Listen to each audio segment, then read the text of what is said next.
Hello hello, on se retrouve aujourd'hui pour une vidéo où on va pas mal papoter. Prépare-toi un petit thé parce que je te garantis pas que la vidéo va être courte. Pour tout expliquer, je ressentais le besoin de te parler les yeux dans les yeux. Bon, dans l'objectif, tu m'auras compris. J'avais besoin de te raconter un peu ma life, le pourquoi du comment certaines choses et de ce qui va advenir par la suite et... Bon, tu vois pas du tout de quoi je veux parler, c'est normal. Quand j'en ai parlé à mon mari du fait de faire cette vidéo, lui il m'a dit tu sais quoi, fais ton truc et t'as pas besoin de te justifier en fait.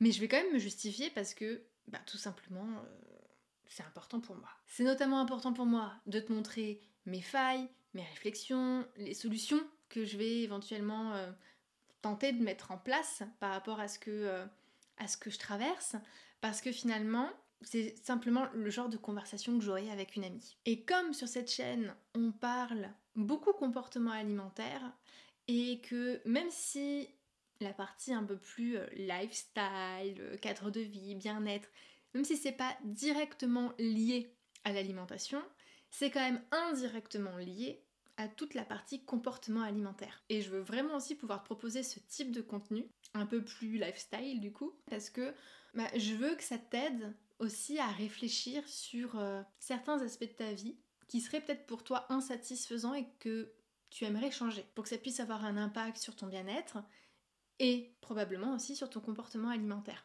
Bon, et puis je vais pas non plus dire le contraire, hein, la vidéo je la fais aussi pour moi, je la fais pour oser me montrer moi, c'est-à-dire Cindy, pas la diète que tu vois habituellement. On voit quand même beaucoup de Cindy. Cindy et la diète sont pas vraiment si différentes que ça, mais... mais Cindy la diète a quand même beaucoup plus de filtres que la Cindy lambda. Je veux en fait pouvoir oser parler de ce qui va vraiment me toucher profondément. Et j'espère, en tout cas, que ça va me permettre de pouvoir ancrer les décisions que je vais prendre pour la suite. De pouvoir ensuite me sentir plus libre en fait, de les mettre en place, de passer à l'action. Parce que vu que je t'en aurais parlé auparavant, j'aurais moins de scrupules, tu vois, à faire certaines choses. Parce que je me dirais, de toute façon, t'es au courant, donc tu es libre, toi aussi, tu vois, de prendre la décision que tu souhaites, c'est-à-dire de partir de la chaîne ou finalement de rester. Et je t'avoue que pour une personne qui souffre du syndrome de l'abandon, my god, c'est un challenge. Donc, maintenant que je t'ai bien introduit cette vidéo, faut que je fasse attention quand même à certains mots. On lâche prise, mais lâche pas trop prise non plus. On va rentrer dans le vif du sujet. En fait, je pense que si tu me suis sur Instagram, t'as peut-être aperçu un petit peu ce mood-là. Mais ça fait quelques mois, j'allais dire que je suis pas forcément au top. Ça fait plutôt quelques mois en fait que je me sens mal à l'aise. Je pense que c'est mieux. Je me sens mal à l'aise. Et donc vu que je me sens mal à l'aise, je me sens pas forcément au top. Dans tout ce qui concerne la création de contenu. Alors j'aime bien créer du contenu, mais pas tout le temps. C'est-à-dire que à la base, je suis pas trop une meuf des réseaux. Instinctivement, c'est pas forcément quelque chose que je ferais dans ma vie perso. Bon, là, je me suis pas trop posé de questions parce que dans ma vie pro, ça me semble quand même indispensable. Mais du coup, vu que instinctivement, je suis pas trop créatrice de contenu, ça me demande quand même pas mal d'énergie de devoir en créer. Ça me demande pas mal de ressources et de compétences. Des facilités que certaines personnes vont avoir et que moi je n'ai peut-être pas. Donc déjà, il y a ça. Ça fait aussi un petit moment que je vois sur les réseaux que il y a plus grand chose qui est naturel. Il y a beaucoup de choses qui sont scénarisées. Et je le comprends, hein, parce que souvent quand je vais faire des vidéos YouTube, même si depuis la fameuse vidéo par jour que j'ai fait pendant 1 an, j'écris plus mes textes, ou en tout cas je les écris moins, et je vais plus partir sur une structure pour me permettre d'avoir, tu vois, de mettre mes idées en place, et après de me laisser un peu vagabonder où je veux. Sur les réseaux, il y a quand même c'est beaucoup scénarisé, je trouve. Et je trouve ça très joli à regarder, je vais pas dire le contraire. C'est du coup parfois quelque chose que j'aimerais faire et que je fais, mais je trouve que ça met aussi tellement de pression. En tout cas, moi, ça me met beaucoup de pression. Alors que des fois, tu vois, j'aurais envie d'un truc un peu plus naturel, un truc un peu plus détente. Bon, déjà, tu l'auras compris, cette histoire-là, ça m'oppresse, et en fait, ça fait que parfois, ça va me freiner aussi dans la création de contenu. J'ai aussi constaté que sur les réseaux, les gens sont de plus en plus critiques, sont de plus en plus insatisfaits, méchants, enfin, je trouve que c'est de pire en pire, c'est un truc de fou. Alors, peut-être que certaines personnes diront, bah oui, non mais c'est le revers de la médaille. Ouais, enfin, je suis désolée, quand t'es un humain, tu n'es pas censé devoir accueillir la critique, la méchanceté, en tout cas, les critiques constructives, pourquoi pas, mais la méchanceté gratuite ou des attaques physiques. Je suis désolée, mais un être humain ne mérite pas ça. Même un animal ne mérite pas ça. Alors, c'est pas sous prétexte que t'es visible sur les réseaux qu'on doit t'en mettre plein la gueule. Je dis ça, je dis rien. Enfin, si je dis. Donc, des fois, en soi, ça va me passer au-dessus du cigare, mais d'autres fois, ça va vraiment me toucher. Donc, ça veut dire que dans les moments où je vais avoir besoin d'aller regarder les commentaires pour répondre, il faut que je sois dans un bon mood, et il faut que je sois dans un bon mood où je suis certaine que voir certains commentaires ne va pas me faire basculer du côté obscur du mood. C'est ce qui explique aussi que je suis peu présente dans les commentaires. Désolée. J'essaye juste de préserver ma santé mentale. Donc même s'il y a une grande majorité des personnes qui sont trop mignonnes dans les commentaires, voilà, les quelques messages relous à lire, voilà. Les relous. On va les appeler les relous. Et voilà. C'est typiquement la tête que j'ai quand je lis certains messages. Voilà, ça me blase, tu vois. Des fois, je me dis à quoi bon. À quoi bon. Je ne sais pas. Tu vois, je remets en question le sens de ma propre vie. Et si avec ça, ça irait. Mais il faut savoir aussi, au cas où tu ne le saurais pas encore, que je suis une personne très perfectionniste. Peut-être que tu te dis oui, c'est ce qu'on dit quand on dit que c'est un défaut plutôt qu'une qualité. Dans les entretiens d'embauche, tu vois, souvent on va te dire non mais c'est pas un défaut être perfectionniste, sors-nous autre chose. Seuls les vrais perfectionnistes peuvent savoir à quel point ce n'est pas une qualité. Parce qu'il y a perfectionniste et perfectionniste. Et moi je suis perfectionniste. Et c'est-à-dire que quoi que je fasse, ça ne sera jamais, et je dis bien jamais, assez bien pour mon cerveau. Ce qui veut dire que souvent, je préfère ne rien faire plutôt que de mal faire. Donc pour te résumer un petit peu la situation, je me retrouve plus trop dans notre relation actuellement.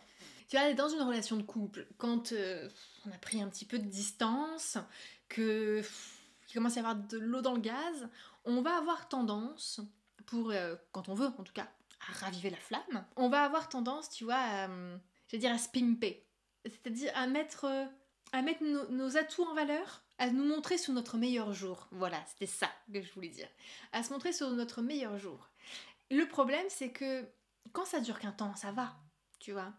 Mais quand ça devient quelque chose de très récurrent, et ben finalement, la personne n'est plus à 100% naturelle, et en plus, ça lui demande beaucoup d'énergie de ne pas être à 100% naturelle, parce qu'elle doit faire attention à beaucoup de choses.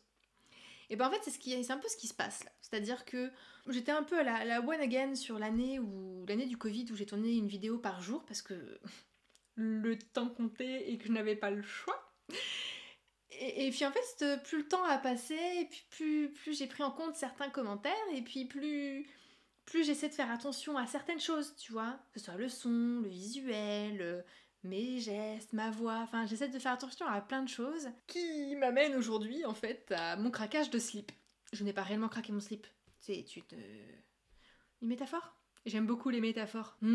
Et donc face à cette situation, j'avais deux options qui se présentaient à moi.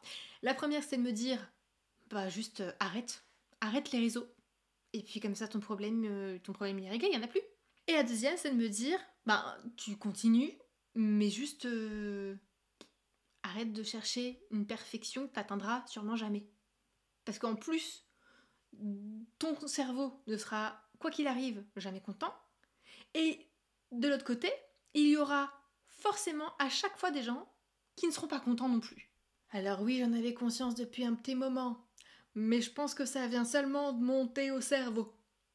Je comprends vite, mais il faut m'expliquer longtemps. Bref, et comme j'aime quand même faire du contenu, quand je suis pas sous pression, ben, j'ai décidé de prendre la deuxième option. Donc, ce qui veut dire que là, je vais, à partir de maintenant, un peu plus poster en mode YOLO, en m'accordant des moments, des vidéos, des posts où je vais tester de nouvelles choses. Tu vois, comme dans la vie du quotidien, tu pourrais tester un nouveau maquillage, une nouvelle coiffure. Ben voilà, là je testerai d'autres choses. Mais l'objectif, ce sera de tester parce que j'ai envie de tester, parce que je trouve ça chouette, mais de me laisser la possibilité de ne pas reproduire ces tests. Si je vois que ça me demande trop d'énergie, trop de temps, mais de temps en temps, pourquoi pas, tu vois. Finalement, c'est comme si tu te maquillais pas du tout, jamais, mais que de temps en temps, selon ton mood du moment, selon la situation, bah, tu prenais du temps, peut-être 1 heure devant la glace, à te maquiller, à te pomponner, à te coiffer. Voilà, c'est ce qu'on va faire un petit peu avec la création de contenu pour moi. Donc je profite de cette vidéo pour faire quelque chose que j'aurais dû faire depuis très longtemps. Je pense que ça se compte en années. Quand j'enchaîne et que je mets bout à bout tous les commentaires, il faut que tu saches, voilà, je veux pas te mentir, il faut que tu saches que je suis une personne qui dit des gros mots. Ouais, je sais. Je sais que pour toi, peut-être que c'est exaspérant d'entendre des gros mots. Surtout sur du contenu sur les réseaux sociaux. Mais je suis ce genre de personne. C'est-à-dire que même parfois, en consultation, j'essaye vraiment de faire attention, mais des fois c'est plus fort que moi. Enfin, quand je suis au naturel, je dis pas mal de gros mots. Je pense que ça changera si un jour j'ai des enfants. Mon vocabulaire risquera de changer drastiquement. Donc il se peut que dans les vidéos, tu m'entendes dire des gros mots. Bon, ce ne sont pas des contenus pour les enfants. Parce qu'il y avait des personnes qui m'avaient fait la remarque parce qu'elles regardaient des vidéos avec leurs enfants. Ce ne sont pas des vidéos faites pour les enfants.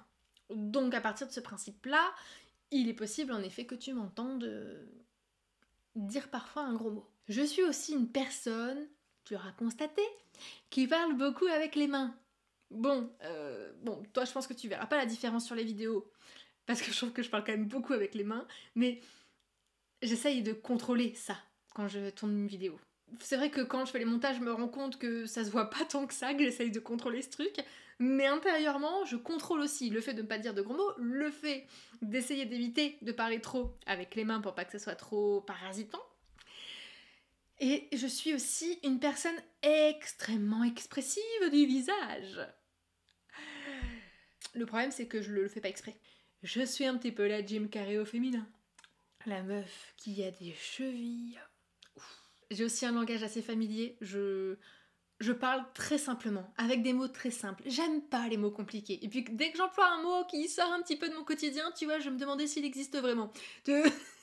Des fois, je suis un peu fofolle. Je tente des mots que j'ai pas l'habitude d'employer. Mais bref, même dans mes explications, tout ça, je vais parler avec des mots très simples parce que c'est comme ça, c'est avec ces mots-là qu'en fait, moi, je m'explique certaines choses et que ça me permet de les comprendre. Avec des mots très simples. J'ai aussi des tics de langage. Je sais pas si on dit tic, toc. J'ai des tics de langage, j'ai des tocs avec mes cheveux. Bah ouais, c'est très parasitant hein, dans une vidéo, je le sais. Et j'ai décidé de m'en foutre. Donc, ce que je te propose, c'est que, éventuellement, si ça te saoule, mais que t'aimes bien quand même ce qui est dit dans mes vidéos, on peut faire un petit jeu. Ça me vexera pas. Enfin, j'ai décidé à partir de maintenant que ça ne me vexerait plus parce que je suis ok avec ça, c'est moi qui te le propose. Tu peux éventuellement compter dans les vidéos le nombre de fois où j'ai une expression un peu chelou du visage, le nombre de fois où je me touche les cheveux, le nombre de fois où je vais dire genre, du coup, voilà, c'est mes tocs de langage. Tu vas pouvoir compter les fois où je parle avec mes mains. T'es pas sorti de l'auberge, moi je te le dis. Mais voilà, tu peux compter si ça te fait plaisir et me mettre en commentaire le nombre de fois où t'as vu ce truc-là. Et après, comme ça, tu pourras te concentrer sur ce qui est dit dans le contenu. Mais voilà, tout ça pour te dire qu'en fait, ça, là, ces petites choses qui peut-être peuvent sembler anodines là pour toi, dit comme ça, c'est des choses que j'ai tenté de camoufler au fur et à mesure. Je dis bien tenter. Ça va quand même demander beaucoup d'énergie de tenter. Et du coup, bah forcément, ça fait partie des choses qui m'oppressent quand je fais de la création de contenu. Bref, je suis une humaine qui a ses propres caractéristiques, ses propres traits de personnalité. Et finalement, malheureusement, aujourd'hui, je suis au regret de t'informer que si tu n'es pas prête à accepter ces différents traits de personnalité, si tu n'es pas prête à m'accepter dans mon entièreté, je pense qu'il vaut mieux qu'on s'arrête là aujourd'hui. Et je pense qu'il vaut mieux que tu quittes cette chaîne. Ça me fait beaucoup de mal de dire ça, moi aussi. Mais je pense que c'est mieux pour nous deux. Et si au contraire, tu fais partie des personnes qui m'aiment comme je suis, qui m'acceptent comme je suis en tout cas, on va peut-être pas dire aimer parce que c'est un grand mot, je n'ai pas envie de te faire fuir, mais je te dis bienvenue dans ce renouveau. Et puis si jamais, j'en profite au passage pour te faire passer un message, si tu te reconnais dans les réflexions que j'ai eues là par rapport à cette vidéo, si toi aussi tu te retrouves dans cette peur du jugement des autres, si tu te retrouves dans cette peur d'être toi-même, dans cette peur d'être abandonné en osant parler ou en osant être qui tu es, je vais te demander de te poser une question, là, aujourd'hui. C'est, est-ce que tu ne crois pas qu'il serait aussi enfin temps pour toi de retrouver la personne que tu es réellement derrière le masque social que tu t'es créé? Dis-moi en commentaire. Et puis, en attendant, moi je te dis à la prochaine dans une nouvelle vidéo où on sera du coup un peu plus détente. Salut!